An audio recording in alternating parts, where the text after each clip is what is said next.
Hello everyone, आपके अपने YouTube channel राजभाषा हिंदी मंत्रा पर आप सभी का बहुत बहुत स्वागत है। आशा करती हूँ बहुत ही अच्छे होंगे और बहुत अच्छे से अपनी पढ़ाई कर रहे होंगे। तो जो हमने सीरीज स्टार्ट की थी कि हम 27 अगस्त जो हमारा एमपी सेट का एग्जाम होने वाला है उसमें हम बहुत ही महत्वपूर्ण प्रश्न करने वाले हैं, जिसमें हमने आदिकाल के बहुत इंपॉर्टेंट क्वेश्चंस ऑलरेडी कर लिए हैं।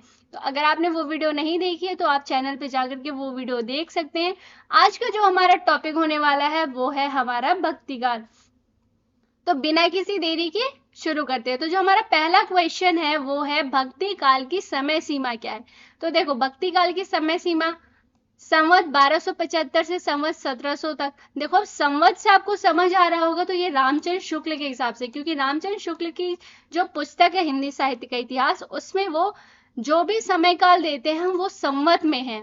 ठीक है, तो जो रामचंद्र शुक्ल ने माना है वो क्या माना है, तो इसका आंसर होगा सी, संवत 1375 से संवत, नहीं इसमें ये 1850 लिखा है ना, सॉरी मैंने ध्यान नहीं दिया, ये गलत है। तो इसका आंसर होगा उपयुक्त में से कोई नहीं, क्योंकि जो इसका समय है मैं आपको बता देती हूँ। समय है इसका संवत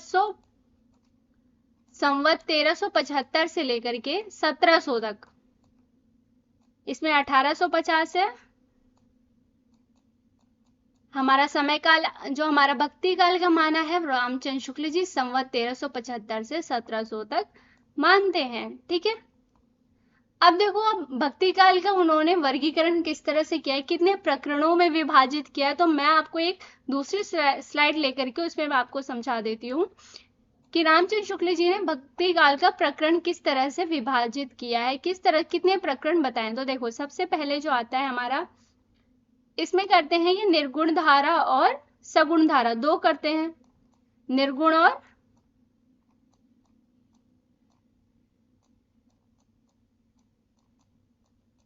यहां आ जाएगा सगुण।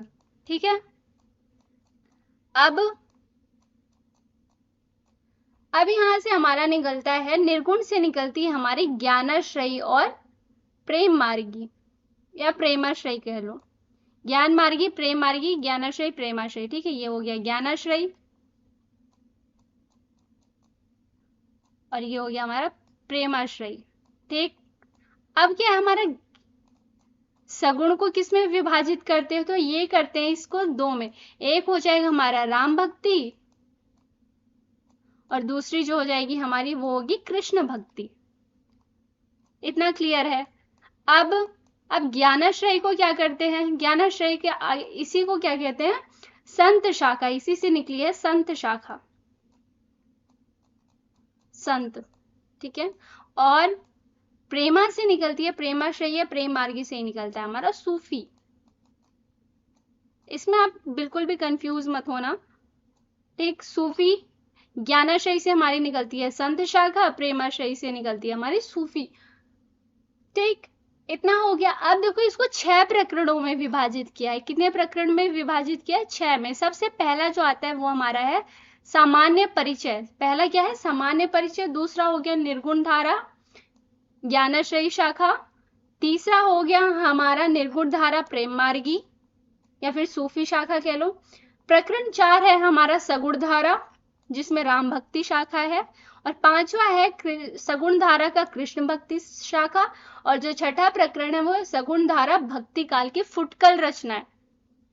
छठा क्या है, उसमें फुटकल रचनाएं हैं। ठीक है, ये याद रहेगा कि रामचंद्र शुक्ल जी ने भक्ति काल का कितने प्रकरण में विभाजित किया, तो वो 6 प्रकरण में करते हैं। ठीक है, अगले क्वेश्चन की ओर बढ़ते हैं। हमें कम समय में ज्यादा से ज्यादा क्वेश्चंस करने हैं ताकि हमारा बहुत ही क्विक रिवीजन हो जाए, और हम जहां पे मुझे लगेगा ये क्वेश्चन मुझे अच्छे से डिस्क्राइब करना चाहिए, इससे रिलेटेड कुछ बातें हैं जो आपको पता होने चाहिए, तो वो मैं बिल्कुल जरूर बताऊंगी। ठीक है, बाकी अगर ऐसा कोई क्वेश्चन होगा जो वन लाइनर होगा, उसमें कुछ समझाने वाला नहीं होगा, तो सीधा उसको आगे बढ़ेंगे। ठीक है, अब अगला क्वेश्चन है भक्ति काल के संबंध में यह कथन किसका है।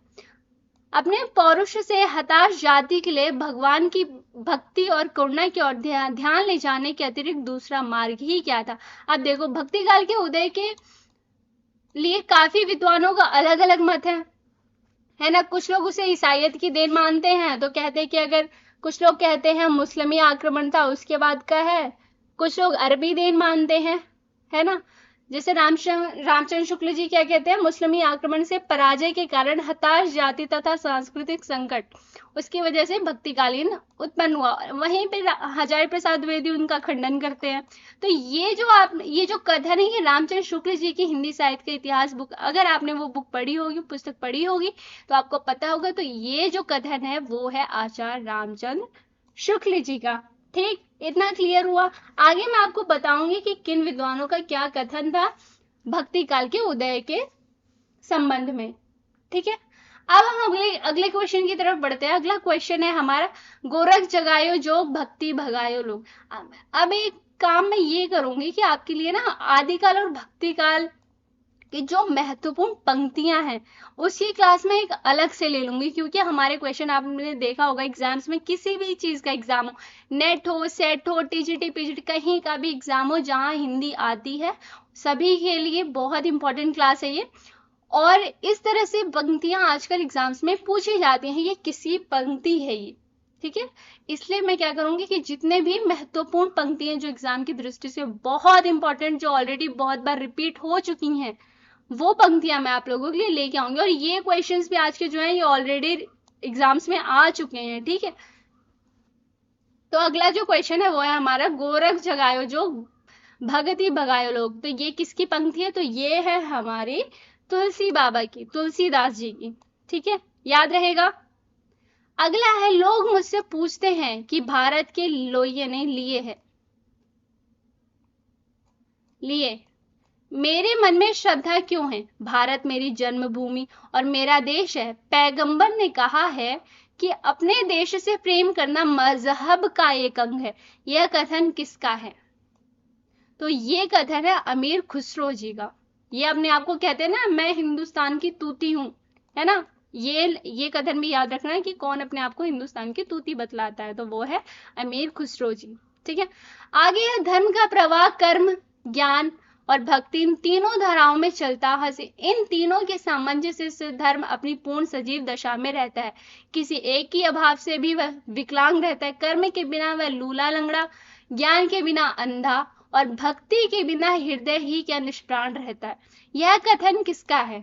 तो ये कथन बहुत ही महत्वपूर्ण है और ये है सबसे सर्व प्रसिद्ध आचार्य रामचंद्र शुक्ल जी का। किसका है ये? आचार्य रामचंद्र शुक्ल जी का। इतनी बड़ी बातें कौन करते हैं? शुक्ल जी ही कर सकते हैं। ठीक है, आगे, इनमें से किस विकल्प में रचना और रचनाकार सुमेलित, इसमें से मतलब हमें सुमेलित करना है कि कौन सही है कौन सा नहीं। ठीक है, अब देखो इसमें क्या है, चंदायन किसकी रचना है? तो वो है मुल्ला दाऊद की। ये बिल्कुल सही रचना है। अंगवधु किसकी है? अंगवधु सुंदरदास की है क्या? नहीं, ये किसकी है? अंगवधु आती है हमारे दादू दयाल। ठीक है,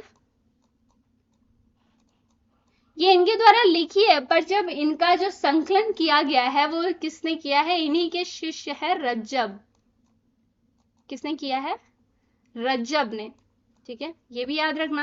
राज पंचाध्याय देखो किसकी है? वो है नंददास की। बरवै रामायण है तुलसीदास की। तुलसीदास की सारी ही रचनाएं बहुत महत्वपूर्ण है। मैं आपको एकदम ट्रिक से आखिरी में कराऊंगी, तुलसीदास की सारी रचनाएं आपको मिनटों में याद हो जाएगी। ठीक है, बहुत अच्छी ट्रिक लाई हूं मैं तुलसीदास की रचनाओं के लिए।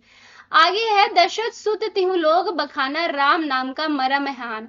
पंक्ति के रचनाकार। अब देखो ये पंक्ति किसकी है?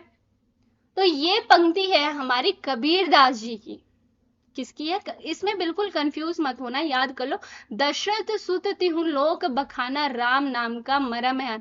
ये जो पंक्ति है वो बहुत एग्जाम में पूछी गई, बहुत बार ये एनटीए में भी आई है, नेट में एनटीए ने भी पूछा है नेट के में। ठीक है, तो ये थोड़ा याद कर लेना, कबीरदास जी की है। अगला क्वेश्चन है, सगुन अगुन ही नहीं कछु बेदा, इसके रचयिता हैं। तो ये किसकी है? तो ये है हमारी तुलसीदास जी की। किसकी है? तुलसी। ये दोनों ही पंक्तियां बहुत इंपॉर्टेंट है, मैं बार बार कह रही हूँ, इसको याद कर लो क्योंकि एमपी सेट की दृष्टि से भी बहुत ज्यादा इंपॉर्टेंट है ये क्वेश्चन। आगे है, अवधु मनचंगा तो कठौती में गंगा, बंधिया मेला तो जगत चेला। अब ये पंक्तियां किसकी हैं? तो ये पंक्ति है हमारी गोरखनाथ की। अब इसमें क्या है, आप रैदास से कंफ्यूज हो सकते हो। रैदास से क्यों? क्योंकि उनकी इसी से मिलती जुलती एक पंक्ति है, क्या? मन चंगा तो कठौती में गंगा, वो रैदास की है। पर अगर ये हो अवधू मन चंगा तो कठौती में गंगा, बंध्या मेला तो जगत चेला, ये किसका है? तो ये हो सकता है, ये होगा हमारा गोरखनाथ जी का। ठीक है, तो बता दिया कहाँ कंफ्यूज हो गए। तो अब मत होना, ये रैदास की नहीं है, ये है गोरखनाथ जी की। ठीक है, अगला क्वेश्चन है हमारा, शंकराचार्य ने किस संप्रदाय की स्थापना की और उसमें पंचदेवोपासना की व्यवस्था थी? अब देखो, तो शंकराचार्य ने किसका किया था जिसमें पंचदेवोपासना की व्यवस्था थी? तो वो है हमारा स्मार्त संप्रदाय। क्या है? हमारा स्मार्त संप्रदाय। ठीक है, सनकादि संप्रदाय की स्थापना किसने की? आप देखो, संप्रदाय से भी हमारे भक्ति काल में संप्रदाय किससे भी बहुत से क्वेश्चंस आते हैं। वैष्णव संप्रदाय, सनकादि, जितने भी संप्रदाय हैं सभी से क्वेश्चंस बनते हैं। ठीक है, तो मैं आपको वो भी रिवाइज करा दूंगी कि किसका कौन सा संप्रदाय है, द्वैतावाद किसका है, अद्वैतवाद किसका है, विशिष्टाद्वैतवाद किसका है। अब इसको डिटेल में पढ़ाने का टाइम अभी तो नहीं है, बट मैं इसको डिटेल में जरूर पढ़ाऊंगी। पर अभी जो आपके लिए इंपॉर्टेंट है वो चीज आप देख लो। तो सनकादि संप्रदाय की स्थापना किसने की है? तो वो की है हमारे निम्बार्काचार्य जी ने। किसने की है? निम्बार्काचार्य जी। अगला है हमारा, निम्बार्काचार्य के गुरु का क्या नाम था? तो निम्बार्काचार्य जी के गुरु का नाम क्या था? तो वो था नारद मुनि। क्या नाम था? नारद मुनि। याद कर लो, इनके गुरु शिष्य से भी क्वेश्चंस आता है। जो बड़े बड़े विद्वान थे उनके गुरु या शिष्य पूछे जाते, जैसे कबीर के भी पूछे जाएंगे। आगे क्वेश्चन में लाई हूं मैं कबीर के गुरु का नाम, तो अभी तो नहीं बताऊंगी, आगे आप बताएंगे उसका। ठीक है, कबीर के संदर्भ में इनमें से कौन सा कथन असंगत है? आप देखो, कबीर के संदर्भ में कुछ कथन दिए गए हैं, उसमें से कोई एक गलत है, वो हमें देखना है। कबीर रहस्यवादी कवि थे, काव्य रचना कबीर का मुख्य लक्ष्य था, सहजता कबीर की रचनाओं की महत्वपूर्ण विशेषता है, यहाँ क्वेश्चन मार्क नहीं आएगा। कबीर विद्रोही और समाज सुधारक कवि थे। क्या है? तो इसका आंसर क्या हो जाएगा? इसका आंसर हो जाएगा ये, काव्य रचना कबीर का मुख्य लक्ष्य था, तो ये हो जाएगा गलत। ठीक है, इतना क्लियर है। अब हम आगे बढ़ते हैं, सूफी कवियों और उनकी रचनाओं की दृष्टि से इनमें से कौन सा विकल्प सुमेलित नहीं है? अब हमें सूफी कवि और उनकी रचनाएं देखना और देखना है कि कौन सा जो रचना है वो सही नहीं है। ठीक है, तो जो हमारे सबसे पहले हैं जायसी पद्मावती, ये तो बहुत ही प्रसिद्ध रचना है, ये तो बिल्कुल सही, सबको पता होगा। मुल्ला दाऊद की भी बहुत महत्वपूर्ण रचना है चंदायन। ठीक है, ये भी पता होगा। मंझन की है मधुमालती, और कुतुबन की लखम सेन पद्मावती कथन, ये गलत है। ये क्या है? गलत है। कुतुबन की क्या है? इनकी है मृगावती है, बहुत महत्वपूर्ण रचना है, याद कर लो नाम। कुतुबन की है मृगावती। अब मधुमालती और मंझन मधुमालती, इनमें है ना थोड़ा सा कंफ्यूजन हो जाती है बच्चों को, मंझन और कुतुबन में। ठीक है, मंझन की मधुमालती है और कुतुबन की मृगावती है, तो इसको आप याद कर लो, ताकि आपको वहां एग्जाम, अभी हमें क्या लगता है कि हमें आता है, बट वहां एग्जाम में क्या होता है ना, बहुत कंफ्यूजन होती है। और वो कंफ्यूजन हमारी कैसे ठीक होगी? सिर्फ रिवीजन से। आप जितने क्वेश्चन सॉल्व करेंगे उतना ज्यादा अच्छा होगा आपके लिए एग्जाम टाइम पे, वहां दिमाग उतना ज्यादा, अगर आप क्वेश्चंस लगाए रहेंगे उस तरह के, तो आपका वहां पे ध्यान आता जाएगा। अगर सिर्फ ये रहेगा हाँ हाँ आता है पढ़ लिया है आता है, तो वहां आपको क्वेश्चन लगाने में दिक्कत आएगी। ठीक है, इसीलिए कह रही हूँ अच्छे से सारे क्वेश्चंस देखते हुए चलो और याद करते हुए चलो, जो चीज नहीं पता है। अब देखो, लखम सेन पद्मावती कथा, ये किसकी रचना है? तो ये है हमारी दामोदर की। किसकी है? दामोदर की। एक और रचना मिल गई हमें इंपॉर्टेंट, इसको भी याद कर लो कि लखम सेन पद्मावती कथा किसकी है? तो ये है हमारी दामोदर की। आगे बढ़ते हैं, आगे है हमारा, निर्गुण संत काव्य के संदर्भ में कौन सा कथन सही नहीं है? निर्गुण संत के संबंध में कौन सा कथन सही नहीं है? तो देखो, संतों ने समाज कल्याण का मार्ग भी अपनाया, संतों बाकी भाषा जान सामान्य की भाषा है, संतों की भाषा जन सामान्य की भाषा है, संतों की भाषा कृत्रिमता विहीन और सहज है, संतों से साधना में शास्त्रीय ज्ञान को अनिवार्य माना है। संतों ने साधना में शास्त्रीय ज्ञान को अनिवार्य माना है, तो इसका आंसर क्या हो जाएगा? ये डी।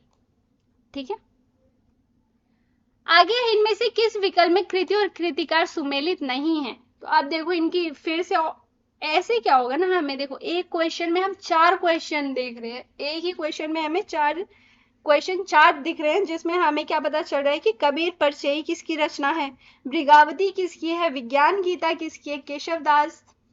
इस तरह से हमें एक ही क्वेश्चन में जो हमारे ऑप्शंस है उसके थ्रू हमें क्या 4 4 चीजें नई नई पता चल रही हैं। तो हम एक ही टाइम पे 4 क्वेश्चंस कर रहे हैं, ऐसा समझो, है ना। कबीर परिचय किसकी है, सबसे पहला ही गलत, ये रैदास की नहीं है। किसकी है कबीर परिचय, किसकी है, अनंत दास की है। किसकी है, अनंत दास। याद कर लो, नहीं याद है तो याद कर लो इसको। आगे है मृगावती है हमारी कुतुबन की, विज्ञान गीता है केशव दास की, श्याम सगाई है नंददास की। ठीक है। अगला क्वेश्चन है 17 हमारा है, हिंदी साहित्य के आदिकाल की किस एक विशेषता ने मलिक मोहम्मद जायसी की रचना पद्मावत एवं तुलसीदास की रचना रामचरितमानस दोनों को प्रभावित किया है। दोबारा क्वेश्चन पढ़ो, हिंदी साहित्य के आदिकाल की किस एक विशेषता ने मलिक मोहम्मद जायसी की रचना पद्मावत और रामचरितमानस दोनों को प्रभावित किया है। तो वो क्या है इसमें, छंद योजना। क्या है इसमें, छंद योजना। इसने क्या किया है, पद्मावत और रामचरितमानस दोनों को ही बहुत प्रभावित किया है। और ये एक विशेषता किसकी है, तो ये आदिकाल की विशेषता है। ठीक है। अब देखो, भक्ति आंदोलन इस्लामी आक्रमण से पराजित हिंदू जनता की असहाय एवं निराश मनस्थिति का परिणाम था।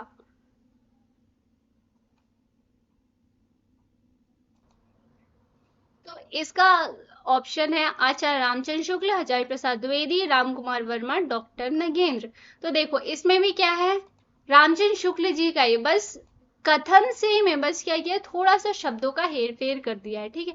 रामचंद्र शुक्ल जी ही कहते हैं ना कि हिंदू जनता की असहाय निराश मन स्थिति का परिणाम था। जब भारत पे इस्लामी आक्रमण हुआ था, जो जनता हताश निराश थी, उसके बाद ही क्या हुआ, भक्ति का उदय किसने माना है, ये रामचंद्र शुक्ल जी ने माना। और वहीं हजारी प्रसाद द्विवेदी उसका विरोध करते हैं, क्या कहते हैं कि अगर इस्लामी आक्रमण नहीं हुआ था तो भी भक्ति का जो है मतलब वैसा ही 16 आना वैसी ही होती। और ये कथन किसका है, तो वो है हजारी प्रसाद द्विवेदी जी का। बहुत महत्वपूर्ण कथन है दोनों का, तो दोनों का आपको क्या करना है, याद रखना है। ठीक है। आगे है, निम्नलिखित रचनाकारों में से संख्या की दृष्टि से सर्वाधिक प्रेमाख्यानों की रचना किसने की है, जायसी ने, कुतुबन ने, मुल्ला दाऊद ने, जॉन कवि ने। तो ये क्या है, जॉन कवि ने। ठीक है। ज्ञान बोध के रचनाकार हैं। अब बताओ ज्ञान बोध किसकी रचना है, तो ज्ञान बोध है हमारी मलूक दास की रचना, और ये बहुत ही फेमस रचना है, महत्वपूर्ण रचना है। ठीक है। आपको क्या करना है, दादू दयाल की रचनाएं आपको पता होनी चाहिए, दादू दयाल की पता होनी चाहिए, गुरु नानक की पता होना चाहिए, सुंदरदास की सारी रचनाएं आपको याद होनी चाहिए। आगे है, भक्ति काल का सबसे पहले किसने हिंदी साहित्य का हिंदी भक्ति काल को, सॉरी यहाँ को आएगा, भक्ति काल को सबसे पहले किसने हिंदी साहित्य का स्वर्ण युग कहा। अब आपको पता है कि जो हमारे जॉर्ज ग्रियर्सन है, जिन्होंने क्या जो पहले जो हिंदी साहित्य लिखा था वो अंग्रेजी में लिखा था, क्या अंग्रेजी में, है ना। उन्होंने ही क्या किया, सबसे पहले उन्होंने ही वर्गीकरण भी किया था, और उन्होंने भक्ति काल को क्या कहा है, स्वर्णयुग कहा है। और किसने कहा है, जॉर्ज ग्रियर्सन ने।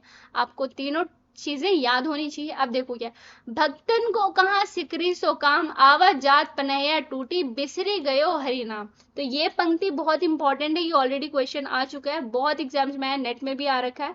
तो इसका जो आंसर है वो है हमारा बी, कुंभन दास। क्या है, कुंभन दास।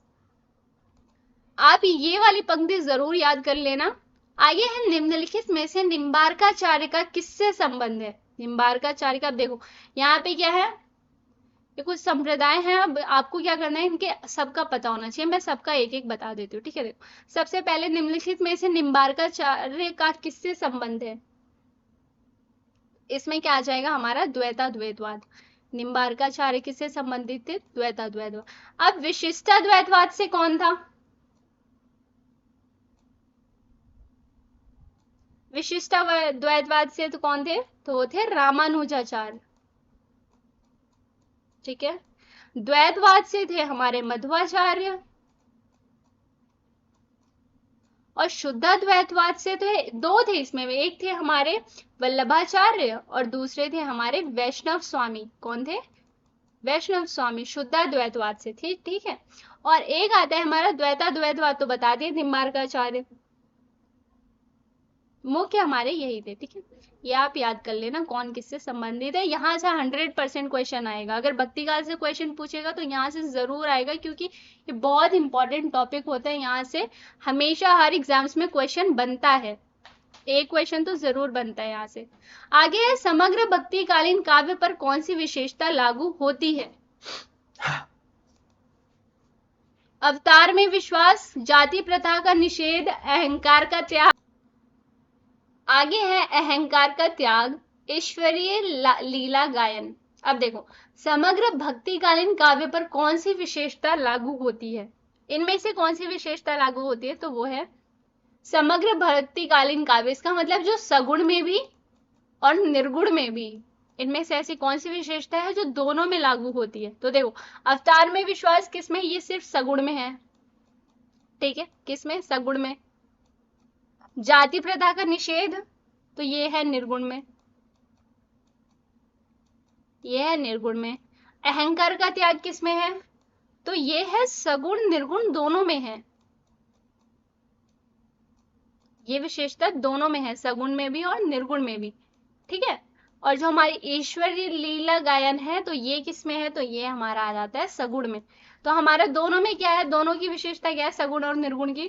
तो वो है हमारा अहंकार का त्याग। तो इसका आंसर हो जाएगा अहंकार का त्याग, ठीक है। अगला क्वेश्चन है, संगत युग्म का चयन कीजिए।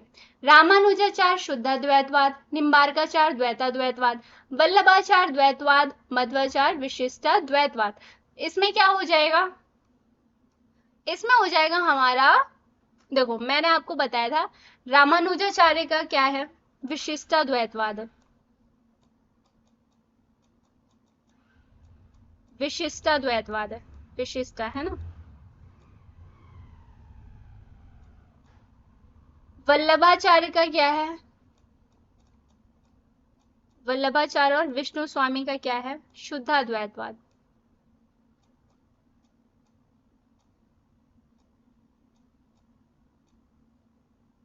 फिर क्या है? मध्वाचार्य का क्या है? ये है द्वैतवाद। थोड़ा लिखने में एक सेकेंड, हाँ मैं इसको इरेज कर देती हूँ। मध्वा का है द्वैतवाद। और हमारे क्या बचा अब? शंकराचार्य का क्या है?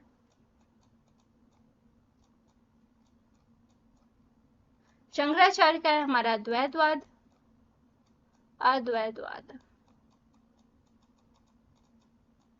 और निम्बार्काचार्य, निम्बार्काचार्य का क्या है?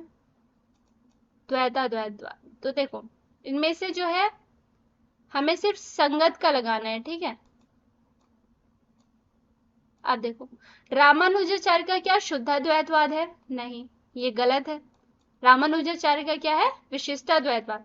निम्बार्काचार्य का क्या? द्वैताद्वैतवाद है। जी हाँ, निम्बार्काचार्य का द्वैताद्वैतवाद है। इसमें हमें संगत लगाना है। आप देखो, आप इसको ना ध्यान से पढ़ना, संगत और असंगत दोनों ध्यान से पढ़ना। जहां संगत पूछा हुआ संगत, इनमें से क्या सही है ये पूछा था हमें। अगर आपने ध्यान नहीं दिया होगा, संगत पूछे कि असंगत, तो आप सोच रहे होगे तो ये तो सारे गलत है, बस एक ही सही है, तो इसका आंसर क्या होगा? बट इसमें संगत पूछा था, ना कि असंगत, ठीक है। अब देखो अद्वैतवाद, एक मिनट। अद्वैतवाद के अनुसार क्या है? जीव और ब्रह्मा एक है, संसार सत्य है, जीव और ब्रह्मा अलग अलग है, ब्रह्म विशेषण युक्त है। इसमें क्या हो जाएगा? इसमें हो जाएगा हमारा जीव और ब्रह्मा एक हैं। किसके अनुसार? अद्वैतवाद के अनुसार, ठीक है। तो यहां से भी क्वेश्चन बनता है। आगे, संवत 1375 से 1700 तक के साहित्य में कौन सी भावधारा परिलक्षित होती है? देखो 1375 से 1700 क्या है? हमारा भक्ति काल है, तो बहुत ही जाहिर सी बात है इसमें भक्ति होगी, है ना। रीति में क्या है? ये क्या है? श्रृंगारिकता और रीति तो हमारा रीति काल में है ना, रीति काल है ना। और वीरता हमारा आदिकाल में है, इसीलिए इसको रामचंद्र शुक्ल जी ने क्या कहा है? वीरगाथा काल भी कहा है। आदिकाल में हमारी वीरता है। तो हमारे इसमें क्या हो जाएगा, भक्ति। ठीक है, हिंदी का भक्ति काल बाह्य आक्रमण की प्रतिक्रिया है। सॉरी, यह कथन निम्नलिखित में से किस विद्वान का है? क्वेश्चन दोबारा पढ़ो। हिंदी का भक्ति काल बाह्य आक्रमण की प्रतिक्रिया है, यह कथन निम्नलिखित में से किस विद्वान का? बाह्य जो भक्ति काल है वो बाह्य आक्रमण की प्रतिक्रिया किसने माना है? तो वो मानते हैं हमारे रामचंद्र शुक्ल जी ने। मानते हैं ना इस्लामी आक्रमण, है ना। इनमें से कौन वैष्णव भक्ति का आचार्य नहीं है? तो वैष्णव भक्ति का आचार्य कौन नहीं है? शंकराचार्य। ये किसके समर्थक हैं? अद्वैत मत के। ठीक है, इतना क्लियर है। अब देखो अगला क्वेश्चन क्या है हमारा। अगला क्वेश्चन है, भक्ति काव्य को भारतीय चिंतन धारा स्वाभाविक विकास किसने माना है? अब इसका आंसर क्या हो जाएगा हमारा? तो इसका आंसर होगा हजारी प्रसाद द्विवेदी। मैंने आपको बहुत बार बता दिया, जब जब रामचंद्र शुक्ल जी का कथन आया है तो मैंने बताया कि हजारी प्रसाद द्विवेदी जी उनकी बातों का खंडन करते हैं। वो क्या कहते हैं कि अगर इस्लामी आक्रमण नहीं होता तो भी भक्ति वैसी ही होती, 16 आना वैसी ही होती जैसी थी। ठीक है, तो वो क्या मानते हैं? भक्ति को स्वाभाविक विकास मानते हैं। ठीक है, तो इसमें आ जाएगा हजारी प्रसाद द्विवेदी जी। आगे है, ज्ञानाश्रय शाखा के प्रमुख संत कवि का क्या नाम है? तो इसमें आ जाएंगे हमारे सूरदास जी। ज्ञानाश्रय शाखा की जो प्रमुख संत कवि हैं वो कौन है? सूरदास जी। चंद्रवरदाई जी क्या है? देखो, चंद्रवरदाई और विद्यापति क्या है? ये आदिकाल के कवि हैं, है ना। सूरदास क्या है? कृष्ण भक्त है। नहीं सॉरी, एक सेकेंड, हाँ इसमें ये सूरदास नहीं आएगा, मैंने गलती से बोल दिया सूरदास। इसमें आ जाएगा कबीर आएगा। ये कृष्ण भक्त कवि थे, कृष्ण भक्त थे, और इसमें आ जाएगा हमारे कबीर। ठीक, अब देखो कबीर के गुरु का नाम क्या है? मैंने आपको बोला था ना, एक क्वेश्चन लाई हूं मैं, क्योंकि गुरु और शिष्य से क्वेश्चन बनता है भक्ति काल में। गुरु और शिष्य से क्वेश्चन पूछा जाता है कि किसके गुरु कौन थे। तो जो कबीर के गुरु थे वो कौन थे? तो वो थे हमारे रामानंद जी। ठीक है, और रामानंद के गुरु कौन थे? रामानुजाचार्य। कौन थे? रामानुजाचार्य। ठीक है, याद रखना ये दोनों चीजें। आगे बढ़ते हैं। आगे हमारा, निम्नलिखित विकल्पों में से जो संत काव्य की विशेषता नहीं है उसे छाटना है। संत काव्य की विशेषता जो नहीं है हमें उसको छाटना है। ठीक है, बाह्य डंबरों का खंडन हुआ है क्या? गुरु का महत्व प्रतिपादन, सगुण ईश्वर की उपासना, जाति पाति का विरोध। तो इसका आंसर हो जाएगा सी। क्या हो जाएगा? C answer. ठीक है, इसकी विशेषता ये नहीं है, सगुण ईश्वर की उपासना नहीं हुई है इसमें। निम्नलिखित में कौन सा रामानंद की शिष्य परंपरा में नहीं है? इनमें से हमें बताना है कि रामानंद की शिष्य परंपरा में कौन नहीं है। तो कबीर, नरहरिदास, मलुकदास, रैदास। तो इसमें आ जाएंगे हमारे मलुकदास। इनके गुरु कौन थे? तो वो थे पुरुषोत्तम। कौन थे? याद कर लो नाम, पुरुषोत्तम।